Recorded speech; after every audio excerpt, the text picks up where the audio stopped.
Ito ay rated SPG. Striktong patnubay at gabay ng magulang ang kailangan. Maaaring may masiselang tema, lengguwahe, karahasan, sexual, horror o droga na hindi angkop sa mga... Sa kabila nga ng lungkot na nararamdaman nga nito ni Carol sa pagkamatay ng kapatid niyang si Tristan ay nagpatuloy nga siya sa buhay at sa paglalakbay nga nito ni Carol sa mga kapulisan sa maling pag-aakusa sa kanya ay may makikilala nga siyang isang matanda at tutulungan niya nga ito.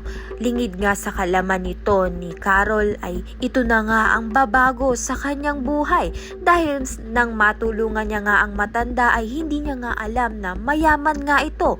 Kaya naman nga't itong si Amar ang tinulungan ni Carol at dinala ni Amar ito ngang si Carol sa kanyang bahay at binigyan pa nga siya ng trabaho bilang kasambahay at hindi pa nga doon nagtatapos dahil binigyan pa nga ni Amar ng pera itong si Carol panimula nga sa kanyang buhay. Subalit sa kabila nga ng saya ay may pangamba pa rin nga dito kay Carol dahil nga hinahanap pa rin nga siya ng mga kapulisan sa maling akusa sa kanya at isa pa nga ang asawa nito ni Amar na si Ronnie ang magpapahirap sa buhay nga nito ni Carol. Kaya naman nga't upang makalimutan na nga ni Carol ang nakaraan ay pinalitan niya na nga ang kanyang pangalan bilang Lorena nang sa gayon nga hindi na nga siya mahanap ng mga kapulisan. Kaya naman nga't yan at iba pa ang dapat nating pakaabangan. Maraming salamat sa iyong panonood.